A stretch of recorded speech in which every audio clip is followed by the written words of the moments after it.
Good afternoon to all of our participants. We'll be getting started in just a moment. Thanks for joining us.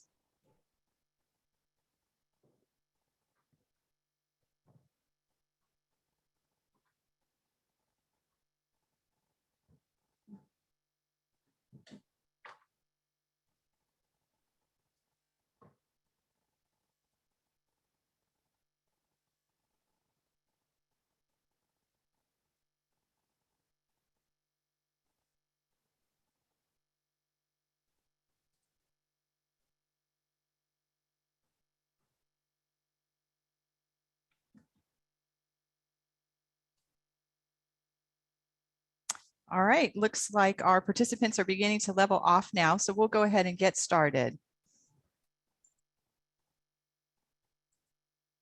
All right, so a very warm welcome to all of our guests. I'm Karen Stanton, the Director of Sales Development and a 23-year veteran of RE/MAX.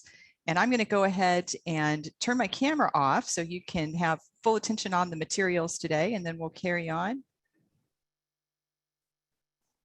And I want to thank you for sharing this time with us. We truly appreciate it. We value your confidence in us, and we really look forward today to sharing some insights on how to be competitive in your hiring space and how to truly become an employer of choice. And as we go through this presentation today, please feel free to add any thoughts, any questions into our chat box, and we'll be addressing those at the conclusion of the webinar today.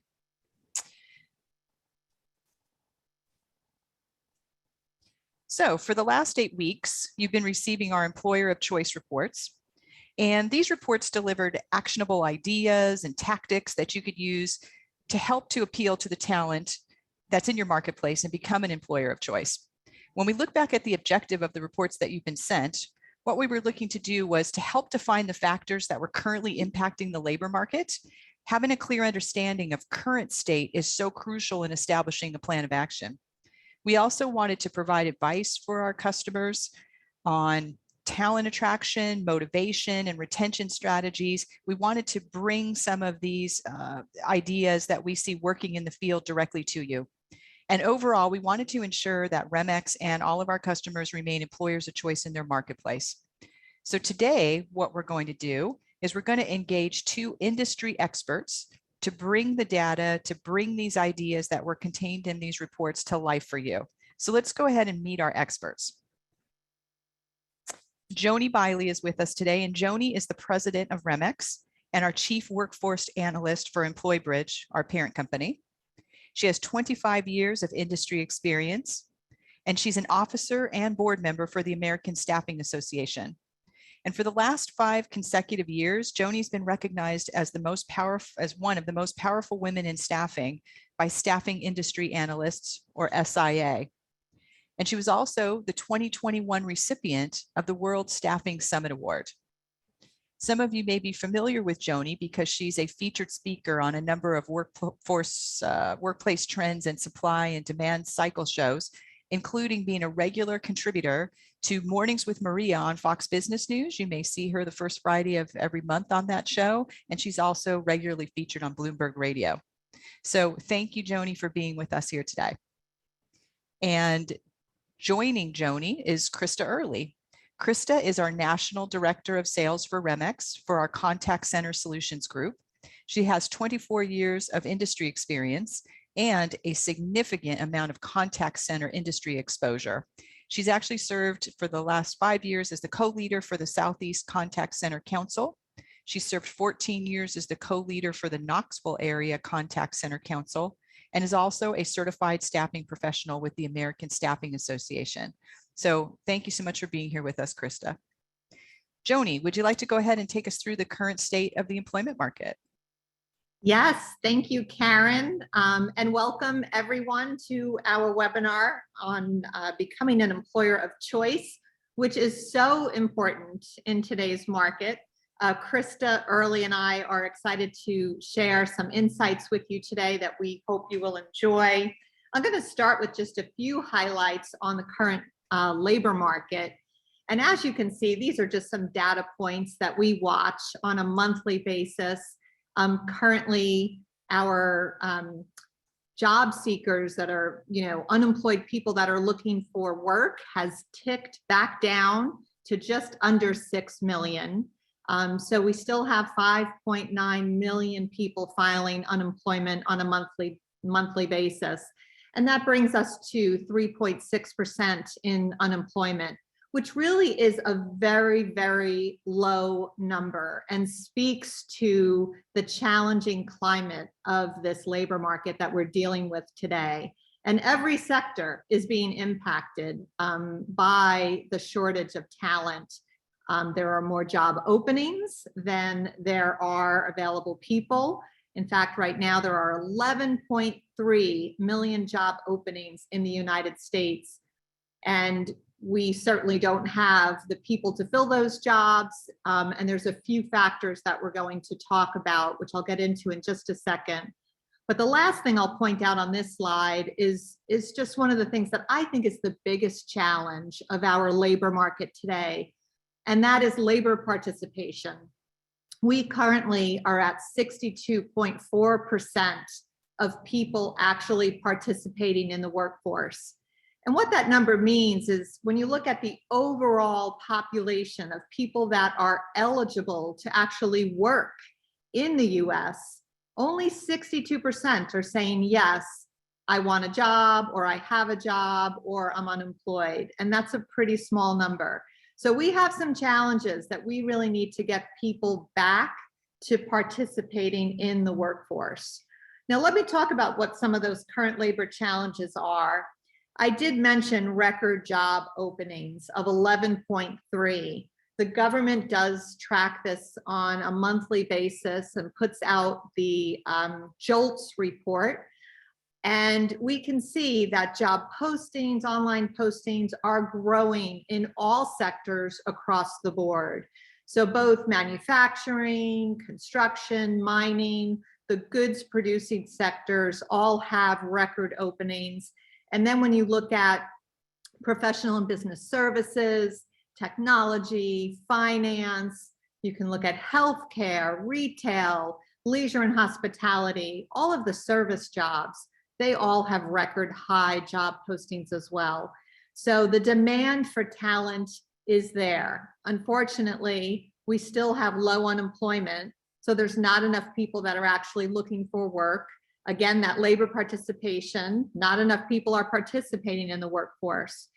So what's happening is we're seeing wages really start to rise, and that is impacting employers. They are having to pay more, and they have the challenge of retaining their current team that's in place, as well as attracting and retaining new members. And so wages is certainly a hot topic, and we're starting to see during earnings season that companies are talking about the increase in labor costs because they have to pay more to hire and retain talent.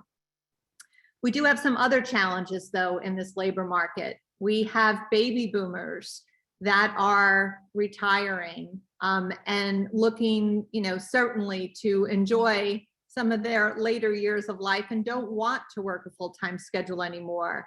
But that's impacting labor participation as well.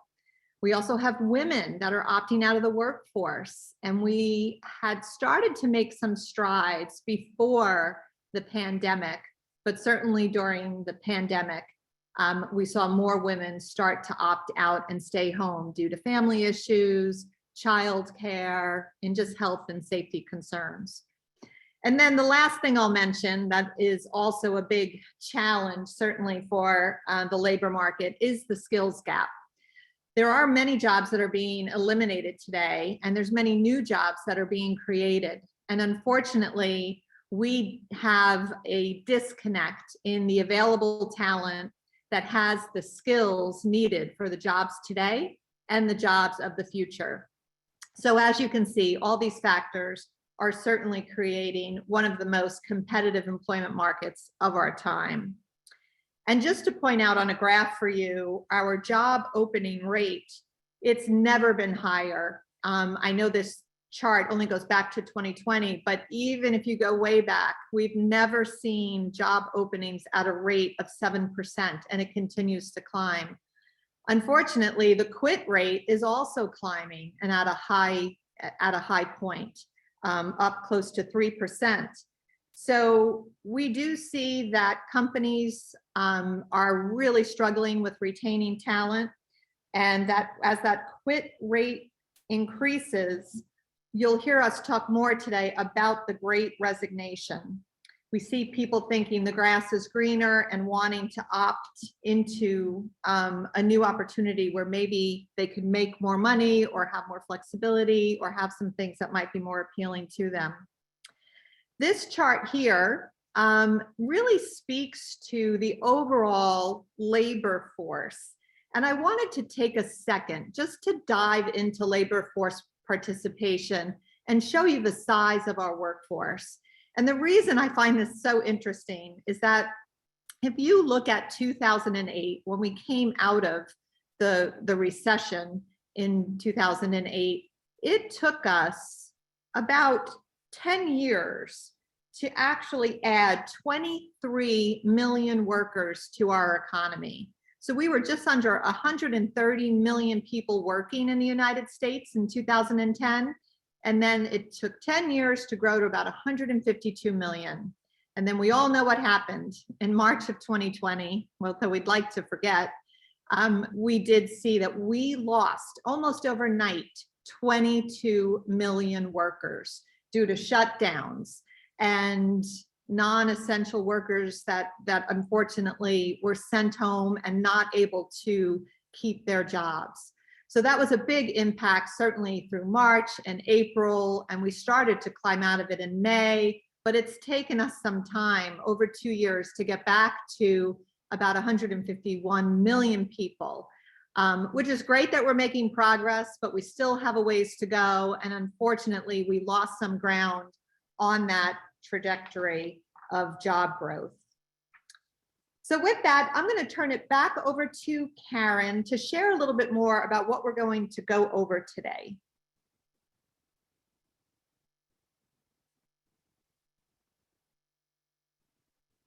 Karen, you might be on mute. Thank you so much. Thanks, Joni. Those were really great insights. And so based on everything that you just shared, here's exactly what we know. We know that hiring challenges continue to be persistent for all of our client companies.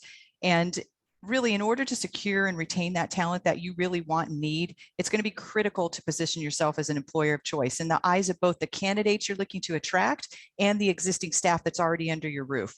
So for the next 30 minutes, we're going to discuss some very specific actionable ideas, some tactics that we see working on the front lines, because when we leave here today, we want to make sure that we have helped you to tap into underexplored talent pools.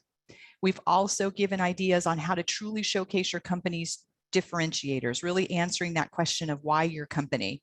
Also, we want to help lay down a strategy for ongoing training and employee personal growth, because we know that's critical.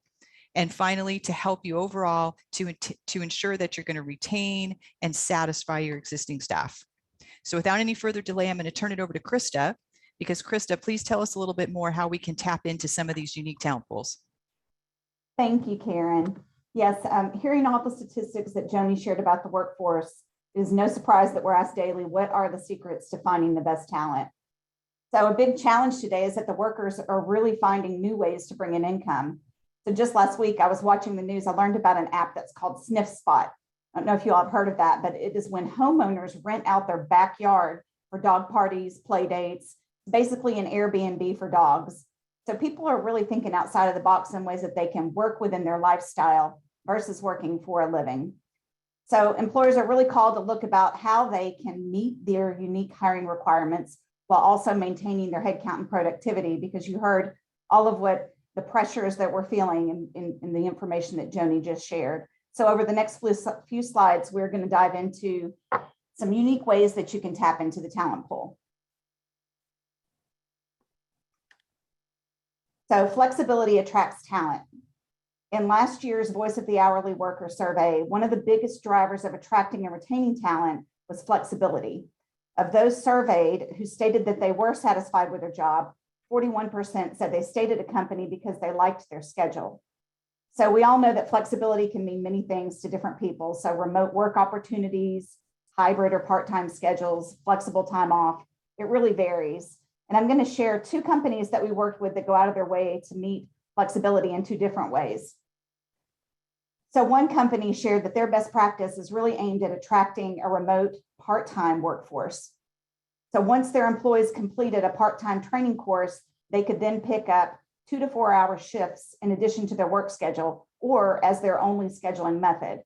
So just to have, all they need to do is maintain a minimum hourly requirement to stay in that shift pool. This has really been great for that company because they've been able to meet their goals during peak times and also for special projects. But it's also been a great way to tap into the part-time talent pool for people who want to work within their lifestyle versus working for a living. And that defines so much of what our workforce is today. Another best practice a company shared is that they allowed their employees to clock in and out throughout the day between extended operating hours. So these employees were required to work a 40-hour work shift between Monday and Saturday. So this really opened up their talent pool to candidates who may have been stay-at-home moms who decided they want to go back to work, but they couldn't get 40 hours in Monday through Friday. They could come in on Saturday. Or students maybe who were working between or had classes between 10 and 2. They could come in early, go to classes, and then come back. So they really exchanged the scheduling control for increased employee commitment and loyalty to open up their candidate pool. So in addition to flexibility, many companies have had to really rethink their hiring criteria. So in support of this, last year, we launched a hiring campaign that was titled The 4 Secrets of Hiring for Success. As we got feedback from our clients when they put the practices to work, one of the most impactful topics they said was revisiting their hiring criteria to ensure that all of their requirements were actually pertinent to the positions they were hiring for. So really reconsidering who is truly qualified for the position. We did a case study with a global auto manufacturer, and they were hiring customer service roles, but although they were paying the market wage that was average for that market based on the position's responsibilities, they were also requiring a 4-year college degree. So we dove into the actual responsibilities of the position and reevaluated the importance of the college education as it related to that actual customer service experience. We recommended that they revamp the pay structure to a tiered approach based on experience as it related to the education. Just making that little adjustment, it made a big difference in opening their candidate pool because it was more of a, this is a bonus pay versus this is your base pay because you have this skill set. Another practice was to reassess your screening process. So the quicker you can get talent through your hiring process, the more likely they are to complete your process. So the shelf life has gone from where you may have been able in the past to have someone on the hook for 3 to 4 weeks down to 3 to 4 days in some cases. So we were partnering with a company in a process that went from their online application to the skill assessment to an interview, and they were experiencing 70% fall off after the application was submitted. So we looked at this and we made a recommendation to add maybe a detailed position overview to, and then move the interview from pre-interview, or move the assessments, from pre-interview to post-interview. So they would do an online application, they'd get a detailed overview of the position, they'd schedule the interview, and then they'd complete the assessments. And this gave the candidates an opportunity to see the face of this company and know more about who they were investing all their time in. So this made their process much more candidate focused. And we know in today's market, company fit for candidates is as important as the candidate fit for the job. Another pool of candidates to consider are the unretiring. So 4 million baby boomers retired in 2021 is the statistic we're learning. So with the recent uncertainty in the economy, many baby boomers do not feel financially ready to retire, but they are ready to slow down. And I can say I experienced this with my parents when they went through retirement as well. They wanted some more of a semi-retirement, flexible work schedule. And some people are even reconsidering the workforce, as you can see on this slide. This pool of candidates is really known for their work ethic and resilience, and they could be worked into projects, interim solutions for critical gaps, or even if you wanted to do mentorships with them as they're exiting their workforce to be able to train their next workforce. So you could retain them through that. According to Fortune magazine, 8 out of 10 baby boomers said that they would like a flexible work schedule, and 2/3 wanted to transition to a consulting role. 59% would be willing to work reduced hours with reduced benefits. However, Only 21% of the survey respondents said that their workplace even offered that arrangement. So you can see here how a flexible work model designed around hiring and retaining baby boomers, this talent pool, could be really beneficial. You could even implement the apprenticeship to keep them engaged a few more years. This could make a big impact in your workforce model. Another under-tapped talent pool is women, students, and younger workers. So as you heard Joni reference earlier about workforce participation rate, I really want to dive into that a little bit here. In March of 2022, the participation rate of women 20 years and older was 58.2% versus men at 70.5%. 16 to 19-year-olds is 36.9%.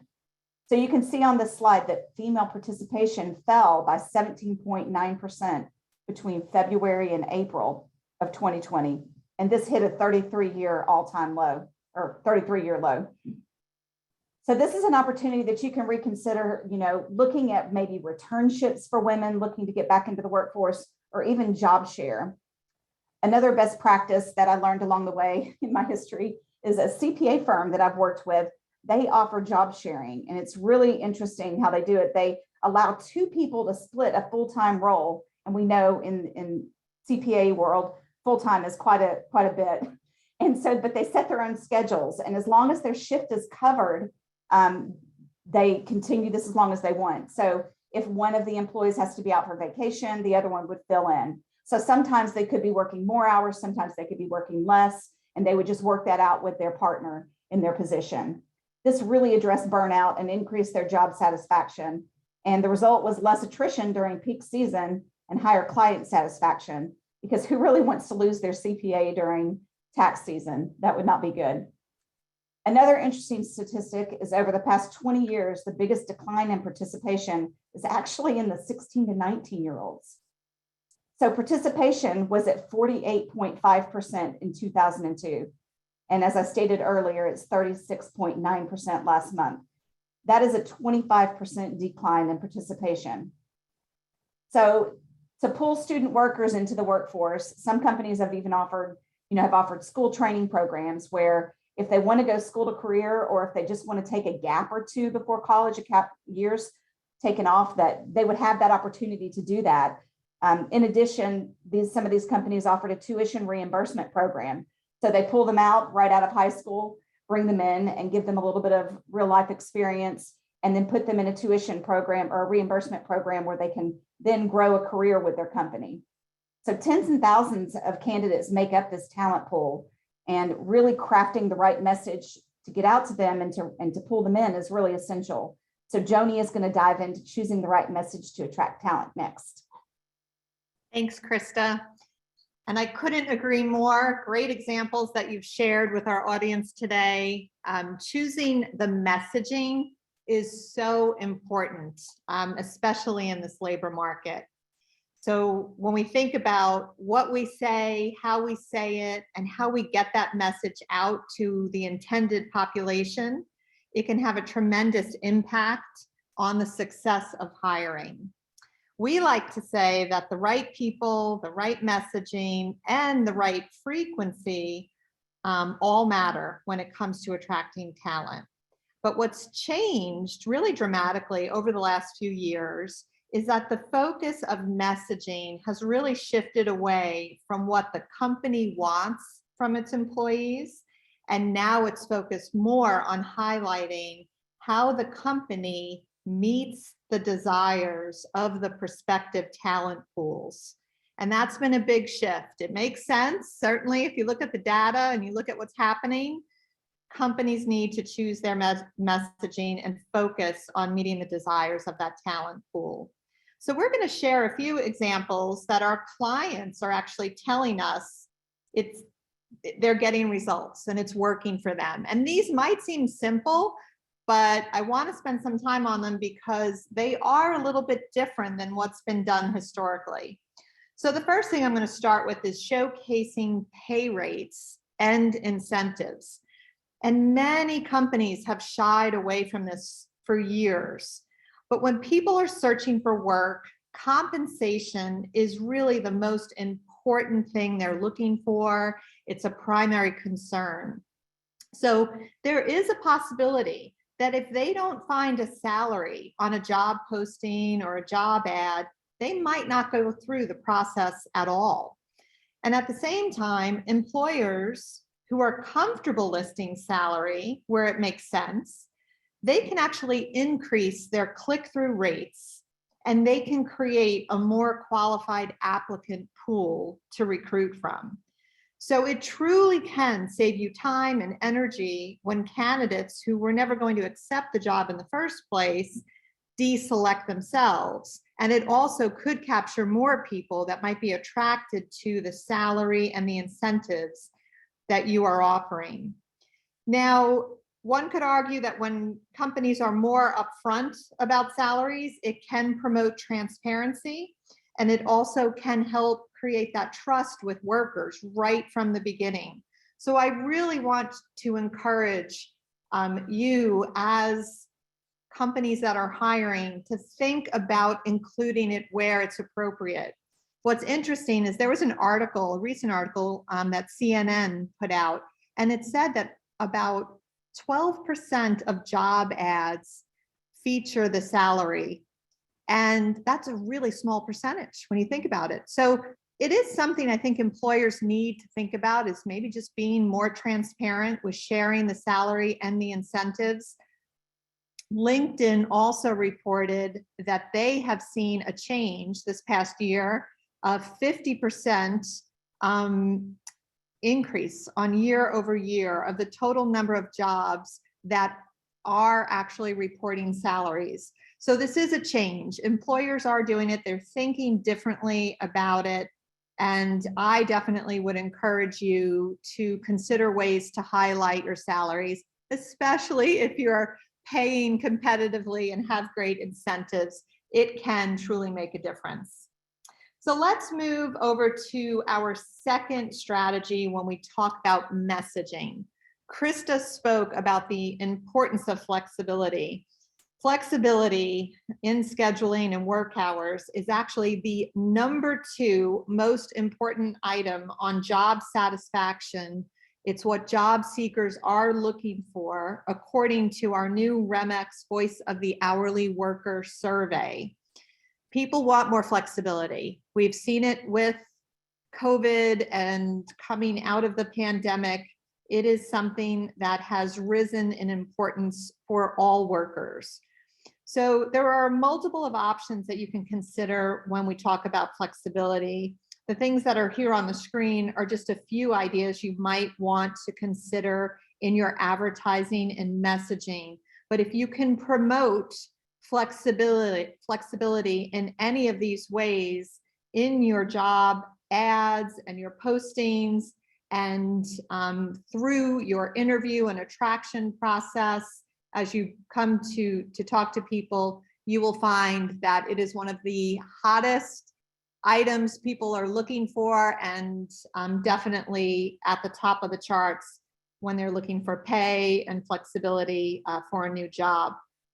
So again, flexibility is something, think about how you can showcase it, and you certainly can consider SEO strategies that you can weave, through your job ads to also promote those opportunities, because people are searching for them. So now let's talk about the third strategy. This one I think is really my favorite. It's all about showcasing your culture. More and more, we're seeing that today's job seeker is looking to connect to a mission, a vision, the values of an organization that they choose to work for. And in order to capture that attention of these conscious job seekers, you really need to take a values-forward approach in your messaging.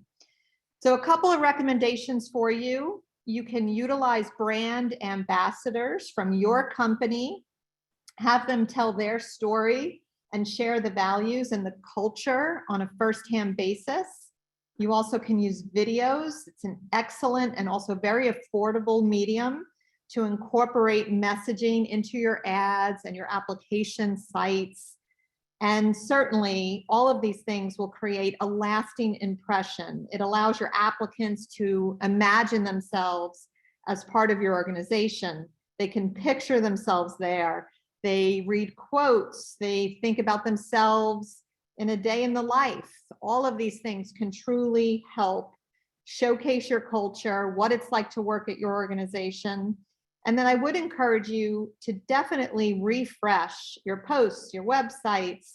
Don't make it just about the facts, but really think about how you can be creative and use the right words that can attract today's job seekers.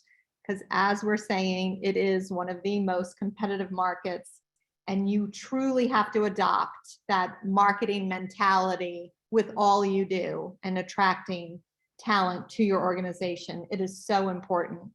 So those are just 3 things for you to think about. Really being more transparent with your pay and incentives, thinking about highlighting flexibility and ways that you can offer more flexibility, and then showcasing your culture. Now, I am going to turn it back over to Krista to share a bit more with you. Thank you, Joni.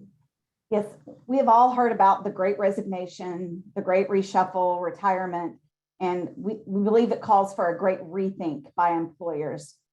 With the job market today, training and retention should be visited regularly. And you'll see here again, the Great Resignation, reshuffle, retirement, rethink, all these things combined. This is a lot of the talent pool having to really go back and look at the way you're doing things. And in a 2021 Gallup poll, companies stated that they experienced 73% lower turnover and 18% higher performance when managers helped them develop skills, increasing their potential. So we know that the talent pool is not perfect. We don't have that one-to-one match available in volume. So we must take an innovative approach when not only attracting, but also when we're training and retaining our staff. The grow your own approach can build employee loyalty while boosting their skill set, but it can also help you to retain tenured staff, which in turn reduces your onboarding and training costs. As mentioned earlier, the apprenticeships and internships can really open talent pools. Also, companies can consider attendance, performance bonus programs, and retention bonus programs. And then another option that's becoming popular today is the training completion bonuses, or as a new skill is learned or a process is learned, they would receive an increase. One company suggested to conduct tenured employee stay interviews. This is where a company would then get feedback from top performers and suggestions from them, which would really keep them engaged, and also they would feel a part of the process. Investing in the development of your workforce is very essential in today's market. And so when it comes to the value of training and upskilling, as you can see here from last year's Voice of the Hourly Worker survey results, employees are eager to learn and grow. Jumping back into that case study with the global auto manufacturer, when they decided that the 4-year degree was a plus but not essential to the position, they revisited the ways that they could develop the talent on the skill set that they needed growth in. So they revamped their training to address the skills gap. In addition, they provided a mentoring program to continue development in all areas, so that would give the senior reps some additional responsibility, but also those, when they went out on the floor, it would give them some support in their new role. So in addition to these statistics, a Gallup poll shows 65% of workers believe employer-provided upskilling is very important when they're evaluating a potential new job. So the growth, training, and upskilling can also help you to attract a different talent pool. And all this just reaffirms the positive impact of training to a skill set. So what tools are available? I'm going to pass it back to Karen, and she's going to wrap us up. Thanks, Krista. So in summary, we really hope, oops, there we go. Hold on one second, guys. There we go. We really do sincerely hope that you have some valuable takeaways from today's presentation. I mean, we've talked a lot about facts, where employees went, where have they all gone, right? How to get them back to your company. And I hope that everyone is packing a few fresh ideas that you can layer into your strategy to become an employer of choice in your market space. If you're wondering right now about any additional advice or tools that Remex can offer you, knowing that we're always here to help. For everyone who's participated today, you're going to receive an executive summary of all of the information that we've talked about, the ideas and the topics and the facts, as well as you'll receive the case study that we've referenced on more than one occasion. And that case study references our global auto manufacturing client that truly raised their employer of choice status and improved their hiring and retention results. So if it worked for them, it may work for you as well. Additionally, some other things that we can do for you if you're feeling that you would like some more market insights, et cetera, is we do offer Remex Insights. Those are our wage analysis reports. And with the Remex Insights, you can really get a good window into the competitive wages for the roles that you're looking to hire in the locations you're looking to hire them. I actually manage those reports and probably am putting out between 6 and 10 reports nearly daily now. So everybody is looking for some more information on what does competitive pay look like for my particular roles. And hand in hand with that, we also can give you supply and demand reports. And the supply and demand reports really give you a better understanding of the supply and the demand trends in your markets for the roles that you're looking for. So these are excellent tools. We're always happy to provide them and help you. And then finally, we do have some skills training options available, and that is through our Better Work Life Academy and Life Skills Studio. So we're talking about both hard skills as well as soft skills and coping strategies that our associates have access through the Better Work Life Academy to make them better employees and better people overall. So if you're interested in getting some additional assistance on any of these, please do not hesitate to reach out to the contacts that you'll see on the executive summary or your local business development manager, and you can receive some copies of this and some demonstrations of how you can use these tools. And then finally, Joni, Krista, any additional thoughts before we double check the chat box for any questions? You know, I was just going to say, Karen, if anyone does have any questions, we would be happy to try and answer them. You can type a question in the chat box. I would like to thank all of you for joining us today. I know this is really a hot topic, not only becoming an employer of choice, but dealing with the challenges that we're all facing with this competitive job market and the great resignation, as they refer to it. I'm also thrilled to be part of the Remex and EmployBridge family because we do offer such great insights. You know, just to mention, the Voice of the Hourly Worker survey is proprietary research, and we're happy to share that with you if you have interest in seeing the insights in more detail, as Karen mentioned. And, you know, the supply and demand reports, so you can understand what you can need to pay to be competitive. We work with our customers pretty much daily, as Karen mentioned, because you do need to understand your local competition to make sure you're attracting the right talent. So we have some great resources for you. Please reach out to anyone on the Remex team, myself included, and we would be happy to help connect you and get you that information. Right. Thank you so much, Joni. Krista, anything to add in closing? No, I think Joni said it all. We just really appreciate you all taking time to come out. And if you have a best practice that we did not highlight here, we would be very interested in learning about that and sharing it with our clients and when we're out in the market. So we just appreciate your participation. Excellent idea. Thank you so much, Krista. Okay, well, we're just getting some positive kudos back from some of the participants. So thank you, everybody. We're so glad that you enjoyed the information today. It was a delight to be here with you. And again, please do not hesitate to reach out to us for some of these additional tools. It's a difficult time in the marketplace right now, but together we can get through this. So, all right. Thanks again, everybody, for being a part of today. And we look forward to seeing you on our next webinar. Take care. Bye-bye.